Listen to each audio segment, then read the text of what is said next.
ገዜ ትሁትን ሴት አድርጎ በመያዝም በሚያሳዝን ሁኔታ እንግዲህ ከግድግዳ ጋር በማጋጨት ራሷን ስታ እንድትወድቅ ካደረገ በኋላ ማንም ሰው ሳያየው ገትቶ ወደ አለምነሽ ክላስ አስገብቶ አገታት።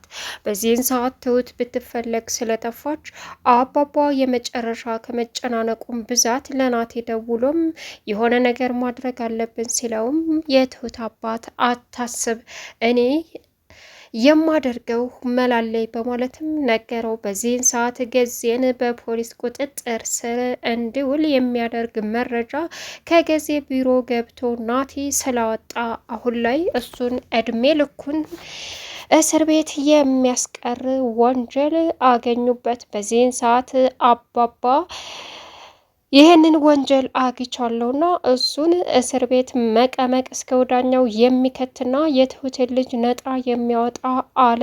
በዚህን ሰዓት አባባም እሺ በማለትም እኔ የማቀው ኒክ ፔስተር ፖሊስ ስላለ አትጨናነቅ እኔ ይዤ እመጣለሁ በማለትም እንግዲህ አባባ ፖሊሱን ይዞ ገዙ ቤት ሲሄድም ትሁት የት ናት? ልጅን አግቷታል፣ እንዲሁም ደግሞ መጥፎ ስራ የሚሰራ ወንጀለኛ ሰው ነው በማለትም አባባ ለፖሊሱ ሲናገረው ፖሊሶቹ ገዜን አምጣ ሲሉት ትሁት የት እንዳለች ሲባልም ክላሱን ሲፈትሹ ትሁት ራሷን ስታ በወደቀችበት አጋጣሚ ነበረ ፖሊሶቹ የሚያገኙት። ገዜን የመጨረሻ እስከ ወዳኛው እስር ቤት የሚከተውን ወንጀል ናቲ አሳልፎ በመስጠትም አሁን ላይ የትሁት ልጅ ነፃ እንድትወጣም ማድረግ እንደቻለ ይሰማል። የትሁት ልጅ ለአባባ ደውላ እባክህና ውሰደኝ እያለች አለቀሰችበት። ሰላም ውድና የተከበራችሁ የስኬት ሚዲያ ቤተሰቦች እንዴት ናችሁ? ልይ ሰላማችሁ ይብዛልኝ። ለዚህ ቻናል አዲስ የሆናችሁ ሰብስክራይብ ያደረጋችሁ ቪዲዮውን እስከ መጨረሻው ተከታተሉ። በጉጉት ስንጠብቀው የነበረው ትሁት ቀጣይ ፓርት ይዘን መጥተናል። ገዜ ትሁት ላይ እንግዲህ ያደረገውና ያሳየው ጉልበቱ በጣም የሚያሳዝን ከባድ ነበረ። የትሁትን ልጅ አምጥተው አዲስ አበባ ከመጥፎ ሰዎች ጋር እንዳስቀመጧትም ተደውሎ ሲነገራት ትሁት የመጨረሻ ስለተናደደች ኦ ብላ ለቀሰች። እናቴም እባክሽን ተረጋጊ ሲላትም ልጄ እያለች ብትጠራትም ልጅቷ ወየ ለማለት በእነሱ እጅ ስለሆነች ስልኩ ተዘጋ። በስልክ በራስሽ ጥፋት ልጅሽን ማጣት ካልፈለግሽም ልጅሽን የምታድኔ ከሆነ የወሰርሽብኝን ነገር አንጪ በማለትም ገዙ አስፈራራት።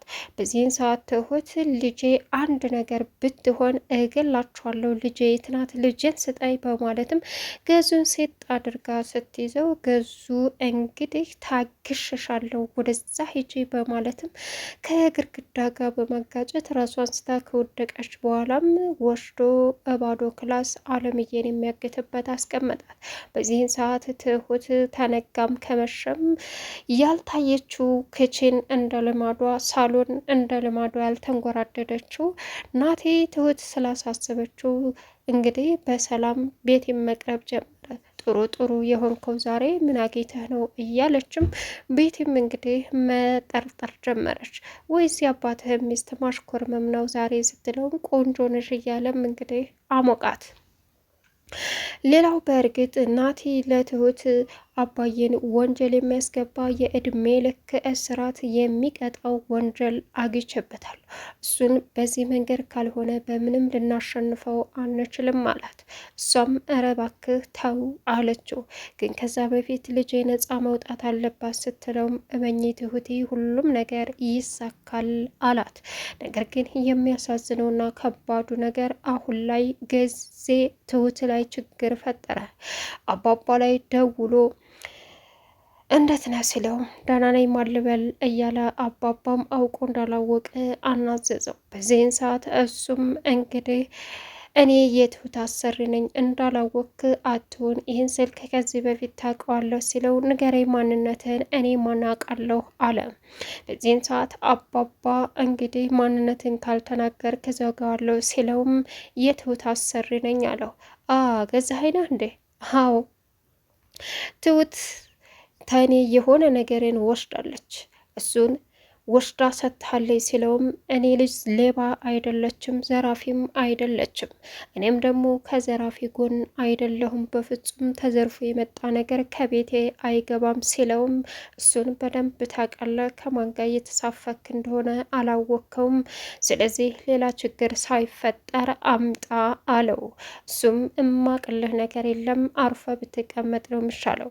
በነገራችን ላይ ትሁቴ ምን ሆና ነው ስደውል ስልክ አታነሳም፣ ተገናኝተንም አናውቅም ሲለው እኛ ጥሩ ሰዎች ስለሆን እንጂ ተፈራረምንበት ውጭ መትም መንቀሳቀስ አይቻልም ሲለውም እንደዛ ከሆነ ችግር የለውም፣ ግን ደግሞ ነፃነቷን እንደዚህ ልታሳጣት አትችልም በማለትም አባባ ተናገረው። በዚህን ሰዓት ጊዜ የመጨረሻ ከመናደዱ በላይ ስልኩን ዘጋ። ለቤቲ ደውሎ በፍጥነት እንዳገኘች ፈልጋለሁ ሲላትም ቤቲ እየሮጠች ሄደች። ትሁት ልትወጣ ስትል ቤቲ ቤቱን ልቆልፊው ነው ስትላትም አልቆልፈው፣ ምነው ችግር አለ የምትሄድበት አለ አለቻት። እኔ የሚሄድበት የለም ስትልም እና ታዲያ ዝም ብለሽም አልጠየቅሽኝ የሆነ ምክንያት አለሽ ስትላት እባክሽ ቤቲ እባክሽን ልጄን አግሽኝ፣ ለልጅሽ ስትይ ምንም ነገር ለማድረግ ባታስቢ ነው የሚሻለሽ፣ አልቆልፈውም ብላ ቤቲ ከገዜ ጋር ሄደች። በዚህን ሰዓት ቤቲ ትትወጣላት ናቲን አገኘችው። ናቲ እንግዲህ ትሁቴ እመኜ ልጅሽ ነጻ ትወጣለች፣ ምንም የሚፈጠር ነገር የለም በማለትም አበሰራት።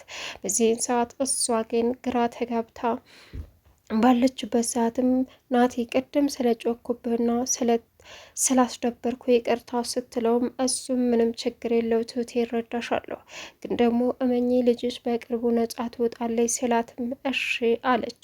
አባባ ከትሁት ስልክ ላይ ሲደውል ስልኳ በፍጹም ሊሰራለት አልቻለም። ሌላው አለምነሽ እንግዲህ በጧት ተነስታ ግቢውን ከፍታ ለመውጣት ሞከረች። አባባ ወዴት ነው የምትንቀሳቀሸው ሲላትም ልጅን ፍለጋ ስትለውም እዛ ሰውዬ ጋር መሄድ ትፈልጊያለሽ አላት። እና ልጄን ይገልብኛል ስትለውም በፍጹም አይነካውም ሲላትም ቆይ ግን አንተ ማነህ ልጄን እስከዛሬ ካላወቅከው ልጄን ካላገዝከው ስትልም እኔ ማንም አይደለውም ልጅሽን የማገዝና አንቺን እያገዝኩሽ ነው ያለሁት። ከልጅሽ ጋር ትናንት ተደዋውለን ተነጋግረን በቃ ተረጋጋ፣ ቀስ በቀስ ሁሉንም ነገር በአካል እንደምትገናኙ ተነጋግረን ነው የመጣ ነው። ስለዚህ ነገሮችን ከምታበላሽ ረጋ ብትይ ይቻልሻል አላት። እሷም እሺ እንዴት ልመናቸው ስትለውም እንግዲህ ማመን አለማመን ያንቺ ጉዳይ ነው። ትሁት እየተሰቃየች ያለችው ላንቺ ልጅ ብላ ነው። ልጇን አሳልፋ ሰጥታ አሁን መከራዋን እያየች ነው ሲላትም አለምዬ ቁጭ አለች። ቤቲ ቢሮ ሄዳ እንግዲህ ዝም ብሎ ስራውን መስራት ጀመረ፣ ውስኪውን እየጠጣ። ከዛም ዛሬ ደግሞ ምን ሆነ ነው ገዜ ለምንድነው የጠራኸኝ ስትለው መጣሽ እንዴ? ስራ እኮ ይዤ ነው። ዛሬ ደግሞ በውስኪ የታጀበ ስራ ነው እንደምሰራው? አዎ ምን ነው? ለማንኛውም ምንድን ነው? እንግዲህ ስለ ትሁት ልጅ የተደረገውን ነገር በሙሉ ነገራት። ቤቲም እሺ መጠንቀቅ አለብን፣ ያማይረባ ቢሮ ገብቶ ነበር ሲላትም ማን? ናቴ። ምን ሊሰራ? አላውቅም፣ ገብቶ የሚጠይቀው ነገር ቅዠት ነው ሲላትም ማለት የእናቱን ሁሉንም ነገር አግኝቶ የሆነ ስራ መስራት አለበት የሚል ነበረ። ግን ደግሞ የሚፈልገው ነገር እዚህ አልተገኘም። ስለዚህ መጠንቀቅ ይኖርብናል ሲላትም እውነትህን ነው መጠንቀቅ ይኖርብናል አለችው። እሱም በቃ እሺ በማለትም በቃ እኔ ልሄድ ስትለው ሄደ። ቤቲ አሁን ለናቲና ለሷ እንግዲህ ውስኪ አምጥታ መጠጣት ጀመሩ። በዚህን ሰዓት ሲጠጡ ቤቲ ምንድን ነው አላት። እንዴ ውጣ ብለን ፈታ እንበል እያልከኝ አልነበር እንዴ? ስለዚህ ምን በቃ ስለዚህ በቃ አሁን እዚሁ ቤት ታዳዚ ነው እንደ ውጭ እንጂ ምንም ችግር የለውም፣ እዚሁ ቤት ፈታ እንበል አለችው። እሱም እሺ በቃ በማለት እየጠጡ ካለ ጊዜ መጣ። ጊዜ ሲመጣ የሚያሳዝነው ነገር ጊዜ እንግዲህ ጥንብት ብሎ ስለሰከረ ምንም ማድረግ አልቻለም። እናንተ ሲሰኞች ምን አባችሁ ታረጋላችሁ? እዚህ ሲሰኛ ናችሁ እማትረቡ እያለ ነበረ። በእርግጥ ቤቲ ምን ሆነህ ነው ጊዜ ጭንቀት ይታይብሃል እየፈራህ ነው ስትለውም እኔ ምንም ጭንቀት የለብኝም አልፈራም፣ ምን ማድረግ እንዳለብኝ ጠንቅቄ የማቅ ሰው ነኝ አላት። እሷም መታ ባልሽ ቢመጣስ ሲላት ናቲ ባክሱ ለራሱ እዛ ተመቀመጫው መነሳት አቅቶታል። ምክንያቱም ጠጥቶ ጥንብት ብሎ ወድቆልሃል አለችው። ከዛም ይህን ቆንጆ ፊት ይዞ ባልሽ ባይቀና ነው የሚገርመኝ እያለ ናቲ እሷን ማሽኮርመም ጀመረ። ዛሬ ደግሞ ምን ተገይቶ ነው እንዴ? ለመጀመሪያ ጊዜ አድናቆት ሲወጣ አለችው። በዚህን ሰዓት እንግዲህ ናቲ አሁን የቤቲን ደካማ ጎን ለማጥናት እየሞከረ ነበር። እኔ ምልሽ ትሁት የት ናት ሲላትም ትሁት የት ትሄዳለች? አላየዋትም ከጧት ጀምሬ። ትሁት የልጇ ጉዳይ እስካላበቃ ድረስ ከዚህ ቤት ወጥታ መሄድ አትችልም፣ እዚሁ ቤት ነው የምትሆነው አለችው። ዝም አለ። አባባ በትሁት ስልክ ላይ የደጋገመ ቢደውልም ግን ደግሞ ምንም መልስ ሊያገኝ አልቻለም። ምክንያቱም የትሁትን ስልክ ዘግቶ አተገዜ አለምነሽ ክላስ አግቷታል። አንቺም ማትረቤ ታገሸሻለሁ፣ ከዚህ በላይ ልታገስሽ አልችልም በማለትም የትሁትን ልጅ እንግዲህ ወደ አዲስ አበባ ይዘዋት እንዲመጡም በጥንቃቄም እዛ ቦታ ላይ ማንም ሰው እንዳያቸው አደረገ። ናቴ አሁን ነገሩን ካጣራ በኋላ ገዜ ትሁትን እዛ ክላስ አግቷት እንደሆነም አልነቃም ነበረ። መጨረሻ ላይ ትሁት እንግዲህ ሰክሮ መጥቶ ሲወላከፍ ናቲና ቤቲ ገድፈውት ትሁት ጮኸቷን ቀወጠችው። ድረሱልኝ አድኑኝ የሚል ነበረ። በዚህን ሰዓት ስትቀውጠው ናቲ ትሁትን አድኖ ለፖሊስ ሁለ ነገሩን አሳልፎ ሰጠ። ገዜ በቁጥጥር ስር ዋለ። ቻናሉን ሰብስክራይብ